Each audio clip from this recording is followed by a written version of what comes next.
Graça e paz, irmãos. Bom dia para quem depois do coração aquecido conseguiu sair da cama aquecida, né? Que a cama aquecida nesse inverno é um desafio. Ela nos chama manso e suave, né?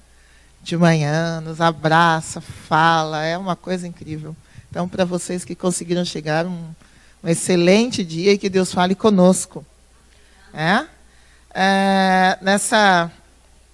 Para esta reflexão, eu estava lembrando essa semana a versão que fizeram. Para quem o pessoal do grupo dos jovens já recebeu o que eu chamo de um teaser da pregação ontem à noite, né?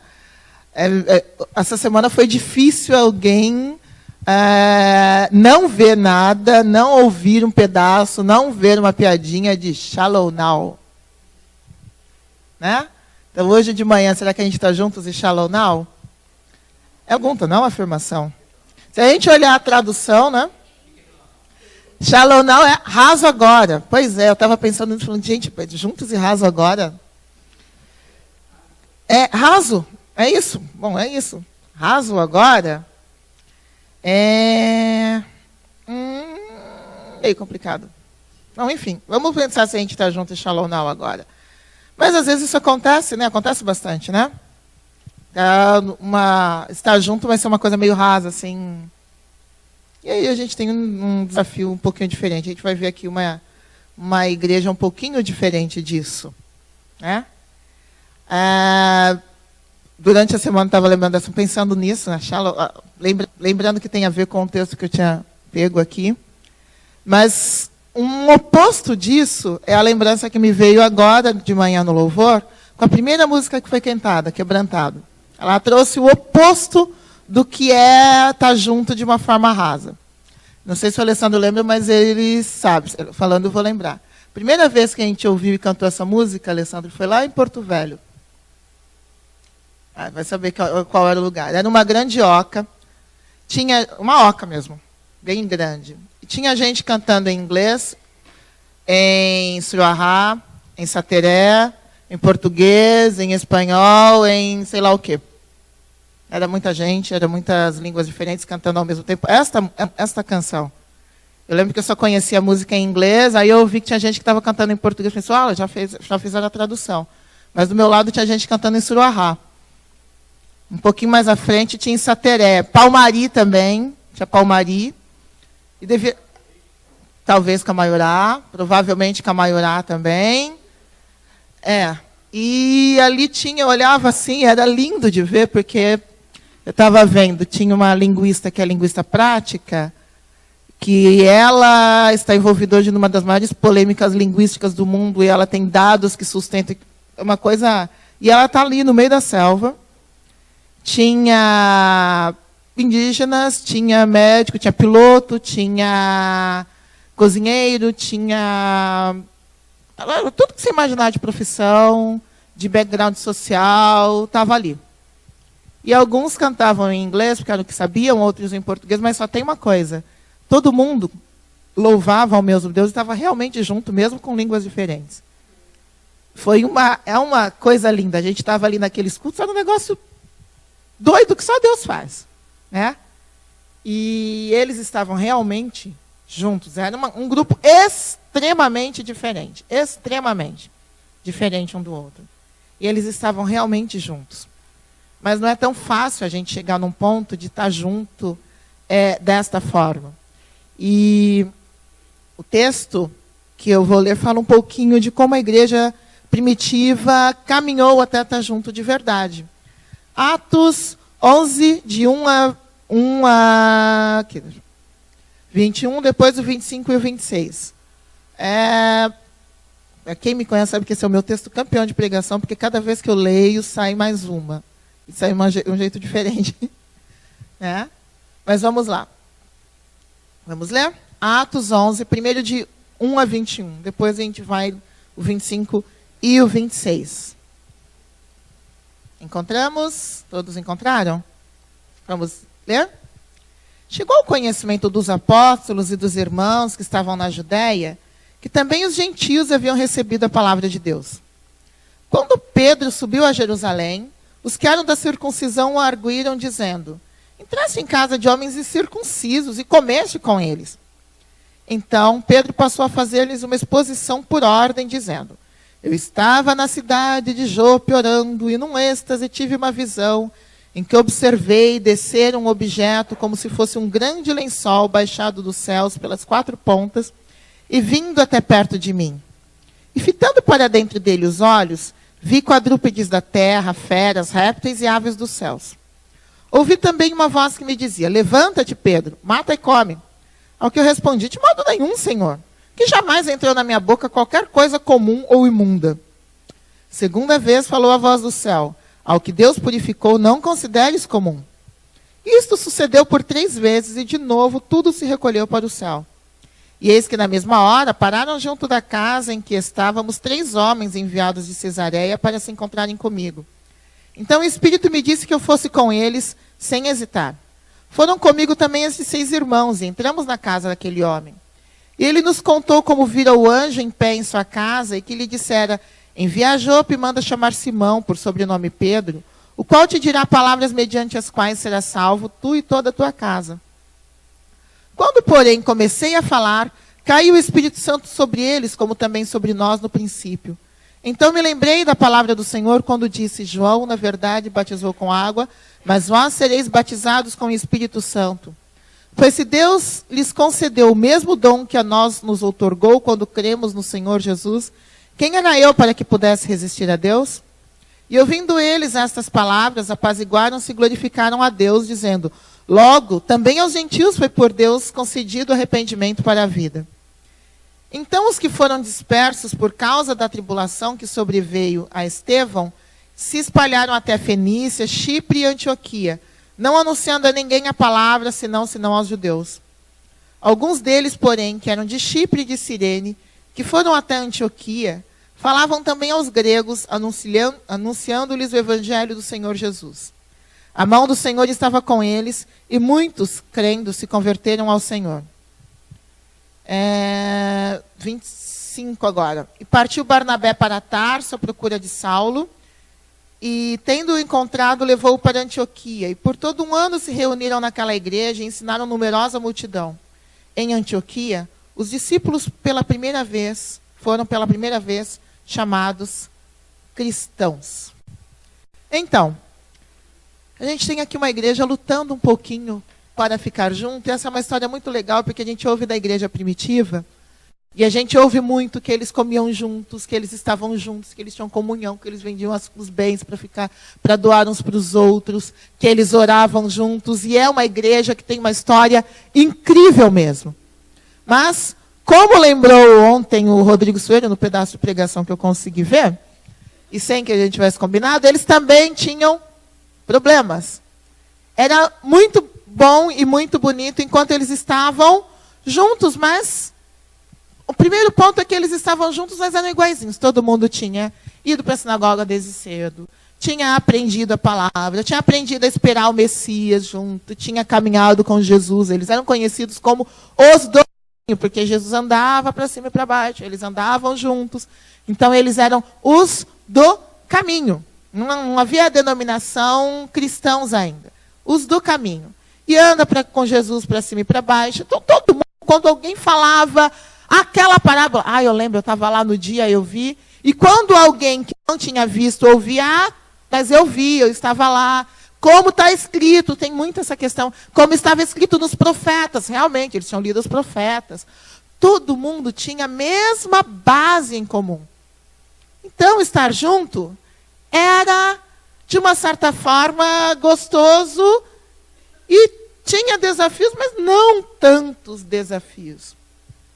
Mas um dia eles ouviram falar que alguém tinha entrado na casa de gente diferente. Chegou o conhecimento deles, chegou o zum lá. Tem Pedro aí, um pessoal foi comer na casa de um pessoal que não é dos nossos. Um pessoal que não é circuncidado, que não cresceu. Mais ainda, Cornélio era centurião romano. A gente vê lá no capítulo 10. Um centurião romano era alguém que era chefe de 100 de um destacamento romano. Eles estavam sob domínio romano, então aquilo era símbolo de opressão econômica, social, política, era tudo que era mais detestável. E aí alguém entra na casa de incircunciso e ainda centurião. Chegou o zum, zum, zum, quer dizer, tinha uma fofoquinha que corria lá. Você sabe onde foi sabe onde estava o Pedro esses dias? Pedro estava lá, estava na casa de um incircunciso. Você ouviu falar? Você ouviu que ele foi lá, até comeu com eles? Você não sabe se esse povo lava a mão, não, porque a gente tem a lei, a gente lava as mãos, a gente aprendeu desse. Você sabe lá se esse povo lava a mão? O que será que serviram lá? Vai que serviram carne de porco? Será que ele... Ai, não quero nem pensar. E o zum, zum, zum vai crescendo. Quer dizer, se chegou ao conhecimento, é porque não foi que Pedro foi falar, mas é porque tinha uma fofoquinha correndo ali. Né? Está lá o Pedro. Né? Você andou com Jesus, mas está lá. Está comendo com eles.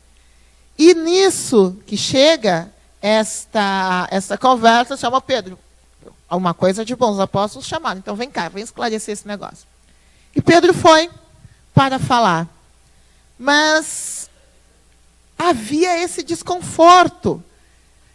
E aqui, a palavra usada no original é que ouviram falar que Pedro comeu com, tem uma palavra que se chama ta etné, com as pessoas, as gentes, é a mesma palavra que é usada quando Jesus manda os discípulos pregarem, para que se levasse a sua morte e ressurreição a todos os confins da terra. Tá?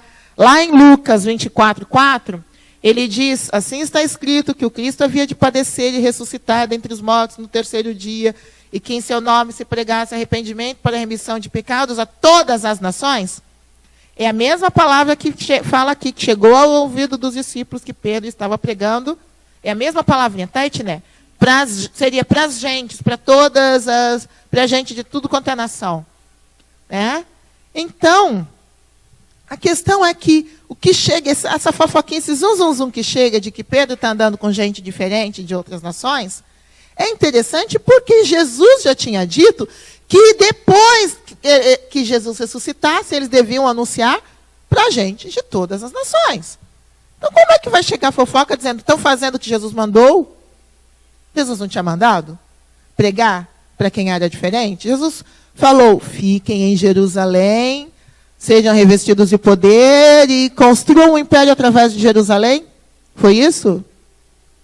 Fiquem em Jerusalém até que do alto vocês recebam poder. Até. Tem um ponto. Só que o negócio ficou tão bom quando todo mundo recebeu poder, estava ali, o coração deles estava aquecido, veio língua como de fogo. Falou, vamos ficar mais. Aqui a gente ora junto, a gente come junto, a gente vende os bens uns para os outros, a gente é tudo igual. Está todo mundo esperando Jesus voltar junto, o negócio de espalhar, a gente fica. Eles ficaram. E eles não estavam, a princípio, levando o evangelho para aqueles que eram diferentes. Até o episódio de Cornélio. E quando Cornélio se converte, quando Pedro vai explicar, Pedro explica, e eu olho, o Alessandro ainda brinca e fala, tem que ter muita vontade de ser salvo para se converter com a pregação de Pedro. Né? Porque Pedro diz que está orando, eu estava orando, né? Coisa boa, Pedro era um apóstolo zeloso, de oração. E lá está, e ele tem uma visão dos céus. Ele vê um lençol, e no lençol tem todos os animais que é proibido para os judeus comerem. Réptil, tem animal selvagem. E ele ouve uma voz que ele reconhece que é do Senhor, dizendo, levanta-te, mata e come. E ele responde, de modo nenhum, Senhor. Gente, é tão arraigado nele essa questão de que junta só com quem é igual, que ele identifica a voz de Deus. E ele diz, mas de jeito nenhum, Deus, eu não vou fazer isso não. Deus está dizendo, mata e come. Não, eu nunca fiz isso na minha vida, não é agora que eu vou fazer. 3 vezes, Pedro gosta do número 3, né? 3 vezes.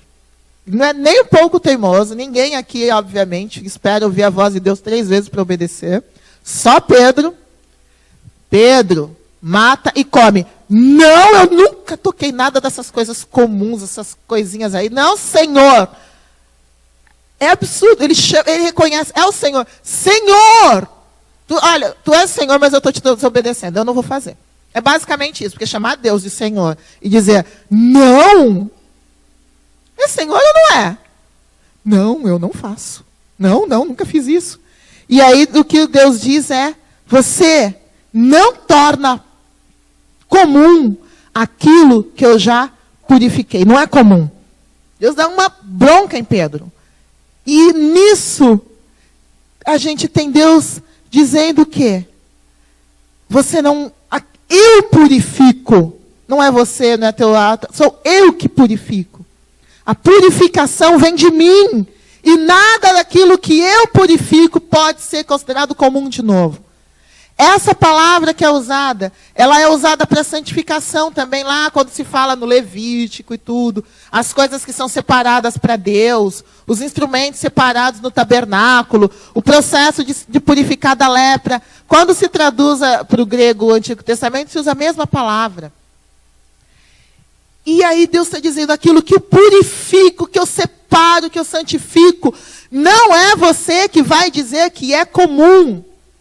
E quem purifica sou eu, Pedro. E essa purificação não é porque você merece, não é porque o outro merece, não é porque ninguém merece. É um ato divino. Aquilo que Deus purifica não é comum. E se você e eu somos purificados, não é por nós que veio essa purificação. A santificação não vem de nós, é de Deus. E quando vem de Deus, porque é o único. A Bíblia diz que o que nos purifica?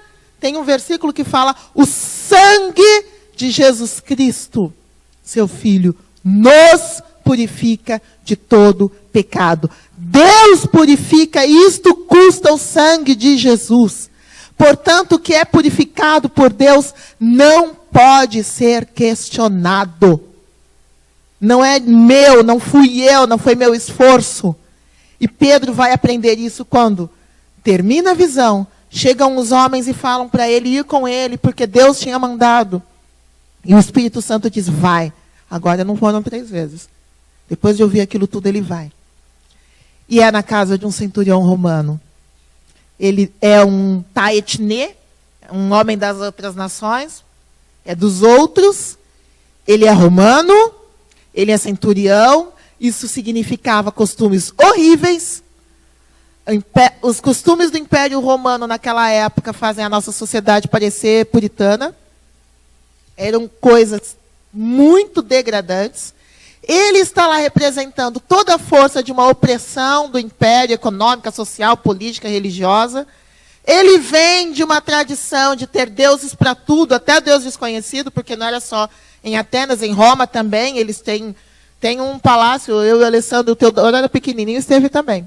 Tem um palácio com uma fileira de deuses, de altares, num palácio, em frente ao Coliseu. Tinha uma fileira de deuses, enorme. E só tinha uma parte que estava parecendo uma mesinha que não tinha nada, eu pensei que tivesse quebrado, a gente vai lá e eu tenho a foto, tá? Ignoto Dio. Da mesma forma que lá em Atenas eles adoravam o Deus desconhecido, lá em Roma também, o Deus desconhecido, de medo de deixar de adorar alguém. Agora, como é que alguém vai falar, como é que uma pessoa dessa vai ser salva, sendo criada num ambiente desse? Pedro vai só porque Deus insistiu. E quando ele começa a pregar, uma pregação que não é um exemplo, começa a contar, eu estava orando, e aí Deus me dá a visão, e fala isso. Ele praticamente está dizendo, Cornélio, você é impuro, mas Deus me obrigou a vir aqui. É basicamente o que ele está dizendo, ó, você é impuro. Eu não viria, mas foi que Deus mandou. Ele não termina a pregação. Acho que o Espírito Santo fala, para de falar besteira, porque o Espírito Santo desce sobre todos eles, o poder de Deus desce sobre todos aqueles que eram considerados impuros. Por quê? Porque, como Deus havia dito, não faça impuro e comum aquilo que Deus purificou.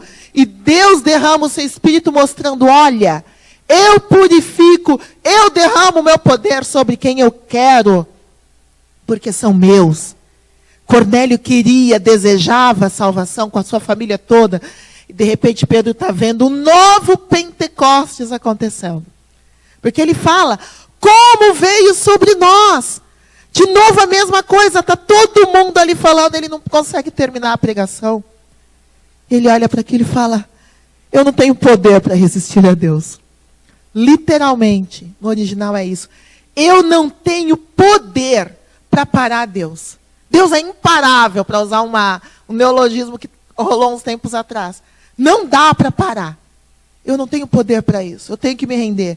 Ele realmente concedeu o arrependimento para essas pessoas.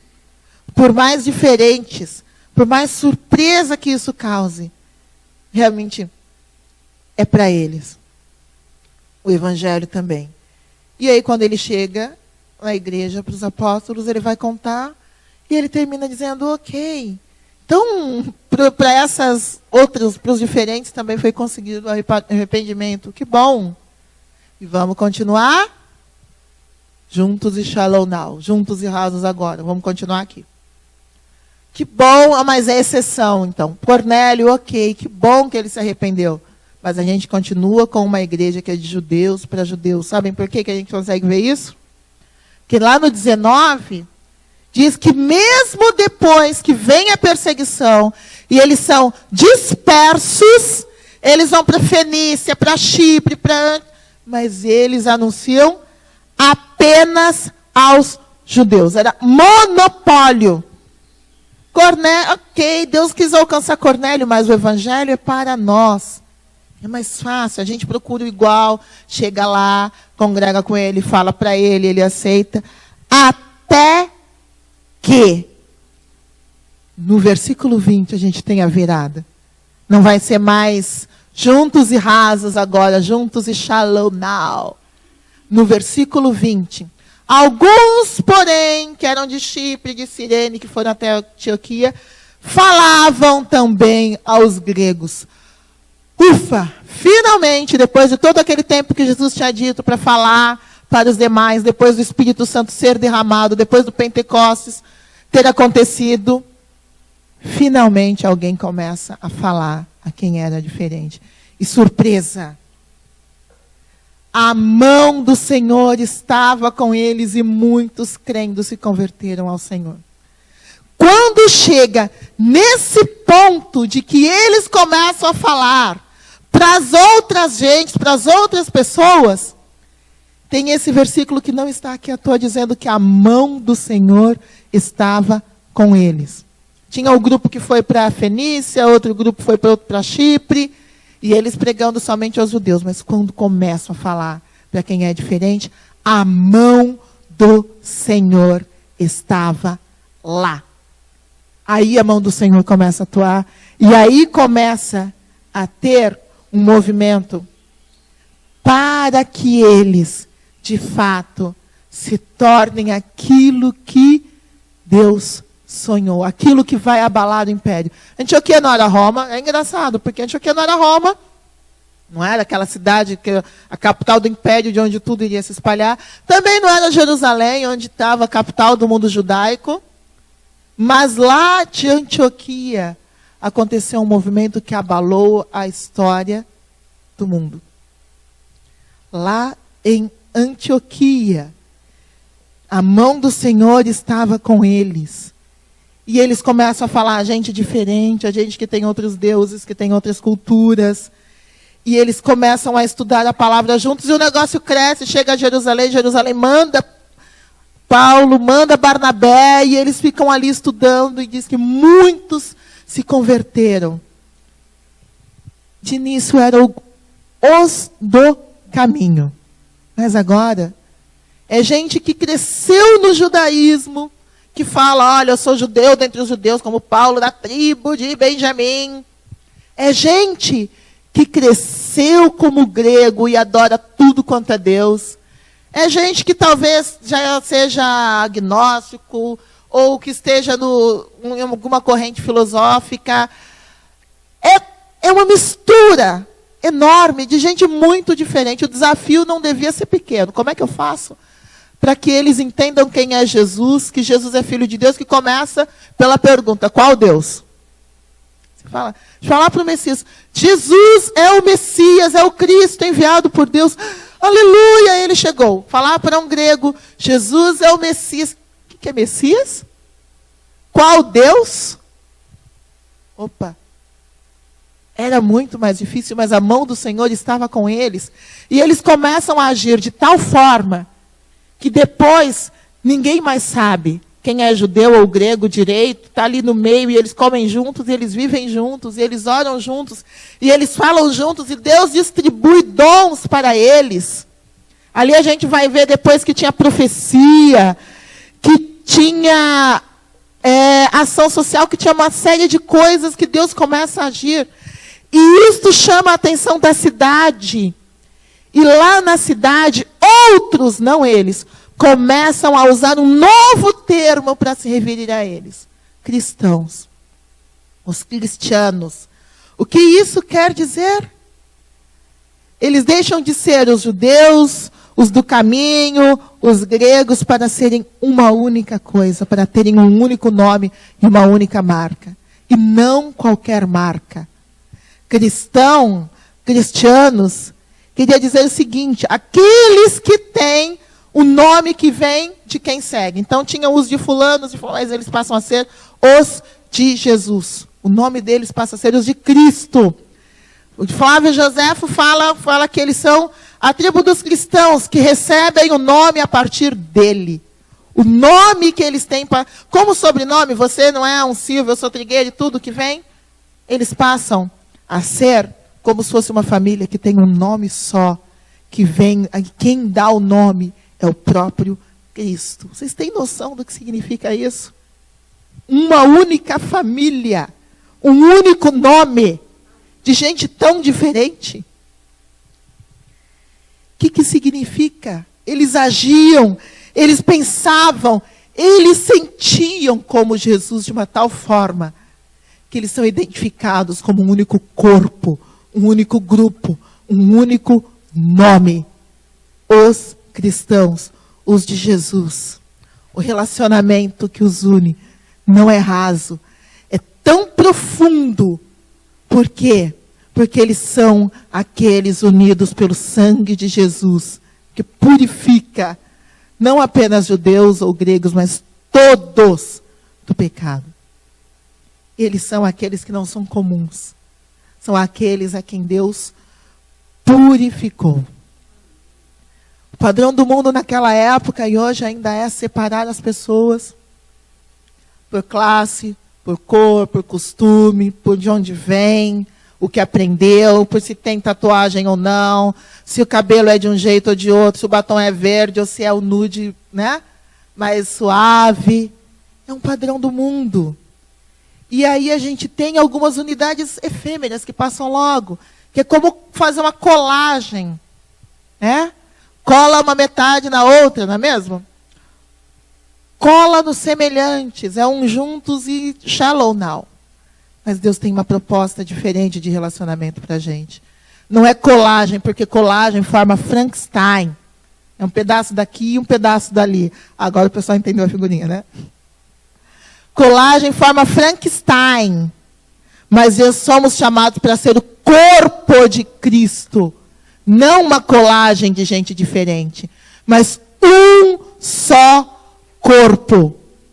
Um só corpo. Que tem uma cabeça. O corpo daqueles que são chamados cristãos. E quando este corpo de Cristo caminha na terra, esse corpo não pode ser detido. As portas do inferno não prevalecem. Lá de Antioquia, eles começaram a ser chamados cristãos. Os cristãos abalaram o império. Lá da periferia. Os cristãos abalaram o mundo. Os cristãos transformaram o mundo. E nós estamos aqui por conta deste abalo. É porque alguém entende que é ser cristão, sentir como Cristo e viver como Cristo, que é possível uma experiência do coração aquecido. Quando Wesley, por exemplo, saiu e ele juntou uma igreja que tinha gente da cadeia, que tinha gente da sarjeta, tinha bêbado, operário, tinha rico, tinha professor de Cambridge. Professor universitário e o cara bêbado, operário, como é que a gente junta numa igreja só? Porque cristão é isso. É estar junto de uma forma tal que quando alguém olha, vê um único nome e um único corpo. E o nosso desafio é esse, é estarmos juntos. Juntos. Não importando em quem votou, não importando se você apoia a manifestação de hoje ou a de quinta. Não importando o tipo de música que você gosta ou que eu gosto. Não importando nada além de uma coisa. Aquilo que Deus purificou, não faça comum. Nós somos o quê? Nós queremos o quê? Uma unidade rasa? Ou queremos ser o corpo de Cristo que abala as estruturas da sociedade? Porque este corpo nada pode derrotar. Nada. Em Cristo não pode haver judeu nem grego, nem escravo, nem liberto, nem homem, nem mulher. Porque todos vós sois um em Cristo Jesus. Amém?